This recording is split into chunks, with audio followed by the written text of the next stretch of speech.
Have you ever thought about what you'd say if you had one last chance to get a message to the people you care about? What would be so important that you had to write it down? Well, that's pretty much the setup for the ancient letter of 2 Peter. So let's dive into what's going on inside this really intense final argument. These words are attributed to the Apostle Peter, and you can just feel the urgency, right? He knows his time is running out. He's basically saying, I'm going to do everything I can to make sure you don't forget this stuff, creating something permanent, like a final lecture, to keep his followers on track long after he's gone. So yeah, this is definitely not just a friendly hello. The author here is mounting a full-on strategic defense. He's trying to protect his legacy by building a fortress of ideas against what he sees as a coming storm of skepticism. And the stakes really couldn't be any higher. What's interesting is, he's not worried about some enemy on the outside. No, the real danger he sees is an internal threat. Dissenters and skeptics within the community who could unravel the whole thing from the inside out.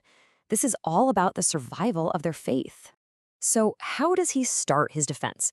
He plays his strongest card, personal experience. He draws a really hard line in the sand between what he claims to have seen with his own 2 eyes and what he dismisses as just cleverly made-up stories. I mean, that is a powerful claim. He's essentially saying, look, this isn't some fairy tale we cooked up. We were actually there. We saw it. And you have to remember, in the ancient world, being an eyewitness, that was the gold standard of proof. It carried a ton of weight.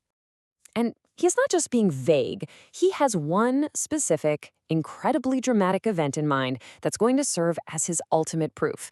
It's an event known as the Transfiguration. It's a pretty strange and powerful story. And for the author, it's the absolute key to his entire argument. Okay, so what supposedly happened? The story goes that Peter, James, and John are up on a mountain with Jesus, and then all of a sudden, something wild happens.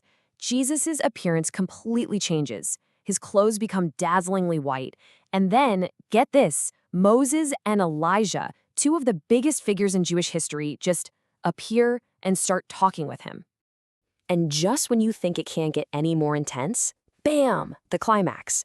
A voice, which the author says is God's voice, booms out from the heavens, confirming who Jesus is. For Peter, this was it. This is the ultimate validation, the final mic drop. But this whole event was way more than just a spectacular vision. For the early Christians, it was like a movie trailer. It was a sneak peek of Jesus' promised return in power and glory. It took this big, abstract idea about the future and made it feel totally concrete and real. But here's the problem. This powerful foundational testimony was being directly challenged. A group that the author calls false teachers, let's call them innovators, had popped up from inside the community, and they were pushing a very, very different message. These innovators were pretty much saying that all this talk about a future judgment was just a myth, a scare tactic.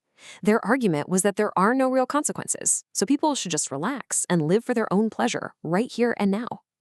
So you can see these 2 totally competing worldviews clashing. On one side, you've got the apostolic message. It's grounded in eyewitness accounts, it warns of a future judgment, and it calls for a life of discipline. And on the other side, the innovator's message. It's all just myths, there's no judgment, and you should just indulge yourself. And the author was deeply, deeply worried about this. He was afraid that the behavior of these innovators would completely wreck the reputation of the entire Christian community, making them all look immoral and hypocritical to everybody on the outside. So, facing this challenge, the author doesn't just rely on his own personal story. He turns to history, and he starts using it like a logical weapon to just systematically dismantle the skeptic's main argument. And this brings us to a really crucial question, right? If someone comes to you and says that God doesn't intervene, that divine judgment is a total myth, how do you even begin to prove them wrong? The author's answer is to point to precedent, to show a pattern. He pulls up these 3 massive examples from the Hebrew scriptures where God did intervene to judge. The story of rebellious angels being punished, the great flood wiping out an entire generation, and the fiery destruction of Sodom and Gomorrah. Now, what's so clever about this is that it wasn't just a religious argument. This was a classic rhetorical strategy.